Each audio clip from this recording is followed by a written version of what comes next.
প্রায় 1 মাস ধরে building plan approve করছে না আগরতলা পুর নিগম, অর্থাৎ প্রায় 1 মাস ধরে বন্ধ রয়েছে বিল্ডিং প্ল্যান। এতদিন ধরে বিল্ডিং প্ল্যান অনুমোদন বন্ধ করে রাখায় আগরতলা পুর নিগম এলাকায় নাগরিক যারা বাড়ি, ফ্ল্যাট, ব্যবসায়ী প্রতিষ্ঠান বা যে কোনো ভবন নির্মাণ করার জন্য চূড়ান্ত প্রস্তুতি নিয়েছেন, তারা পড়ছেন এখন মহা সংকটে। কবে পুনরায় পুর নিগম বিল্ডিং প্ল্যান চালু করবে সেই বিষয়ে পুর নিগমের কিছু বলতে পারছেন না কোনো আধিকারিকই। নগর উন্নয়ন দপ্তর বিল্ডিং প্ল্যানে কিছু নতুন পদ্ধতি চালু করবে, তাই নগর উন্নয়ন দপ্তরের নির্দেশে বিল্ডিং প্ল্যান গত 15 জুলাই থেকে বন্ধ করে রাখা হয়েছে বলে জানিয়েছে নিগম কর্তৃপক্ষ।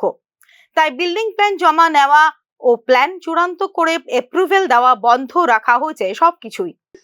পরিবর্তিত পরিস্থিতিতে একটা শহরের পরিবেশগত পরিবর্তন হয়, সময়ের সাথে সাথে জমির আয়তন বাড়ে, জমির আয়তন কমে, বিভিন্ন রকম কেন্দ্রীয় প্রকল্প আসে, সেগুলোর উপর ভিত্তি করে প্রত্যেক সময়ই আমাদের বিল্ডিং রুলস গুলো পরিবর্তিত হচ্ছে। আমাদের রিসেন্টলি বিল্ডিং রুলস অ্যামেন্ডমেন্ট হয়েছে, গ্যাজেট নোটিফিকেশন হয়েছে, আপনারা নিশ্চয়ই জানেন। এবং এই গ্যাজেট নোটিফিকেশনের মধ্যে দিয়ে, অ্যামেন্ডমেন্টের মধ্যে দিয়ে আমাদের পুরো বিল্ডিং রুলস প্রসিজিওরটাই একটা নতুন ফরম্যাট আসতে চলেছে, যেহেতু আমরা এখন একটা স্মার্ট সিটি প্রকল্পের মধ্যে দিয়ে যাচ্ছি।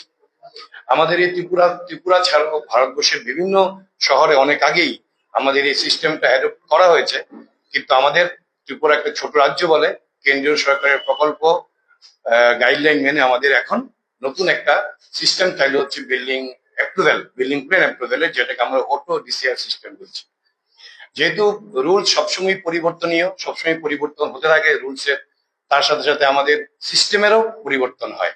তো প্রথম কথা, আপনাদের মধ্য দিয়ে আমি আগরতলা জনসাধারণকে জানাতে চাই, এই পরিবর্তিত পরিস্থিতিতে আমাদের নতুন রুল ইমপ্লিমেন্ট করতে গিয়ে আমাদের সিস্টেমসের যে আপগ্রেডেশন চলছে, তার জন্য হয়তোবা জনসাধারণ কিছুটা কষ্ট পাচ্ছেন, কিছুটা দেরিতে প্ল্যান অ্যাপ্রুভ হচ্ছে, কিন্তু একটু সময় লাগছে, যেহেতু আমাদের সিস্টেমটা এখন নতুন, আমরা সিস্টেমের সাথে অ্যাডপ্ট করে চলেছি। গত 22 দিন ধরে পুর নিগম বিল্ডিং প্ল্যানের সব কাজ বন্ধ রাখায় সৃষ্টি হয়েছে বিস্ময়।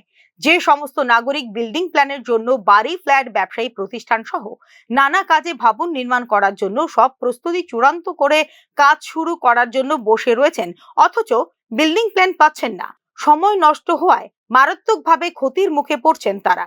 বিল্ডিং প্ল্যানের অভাবে নির্মাণ কাজ শুরু করতে না পারায় যেমন সময় নষ্ট হচ্ছে অনেক, তেমনি আর্থিকভাবেও ক্ষতিগ্রস্ত হচ্ছেন বলেও অভিযোগ অনেকের। শুধু নাগরিকরাই নয়, বিল্ডিং প্ল্যান বন্ধ রাখায় ব্যাপক আর্থিক ক্ষতি হচ্ছে আগরতলা পুর নিগমেরও। পুর নিগম বিল্ডিং প্ল্যান অ্যাপ্রুভেল করার জন্য যে ফিস নেয় তাও হয়ে আছে বন্ধ। দ্রুত বিল্ডিং প্ল্যান যাতে চালু করা যায় সেই বিষয়ে পুর নিগম ও নগর উন্নয়ন দপ্তর উভয়ের উদাসীনতাকে দায়ী করছেন বিল্ডিং প্ল্যান পাওয়ার অপেক্ষায় থাকা ক্ষুব্ধ নাগরিকরা। স্মার্ট সিটি আগরতলায় বিল্ডিং প্ল্যান অনুমোদন এতদিন বন্ধ থাকতে পারে কিভাবে, প্রশ্ন উঠছে তা নিয়েই। Bureau report.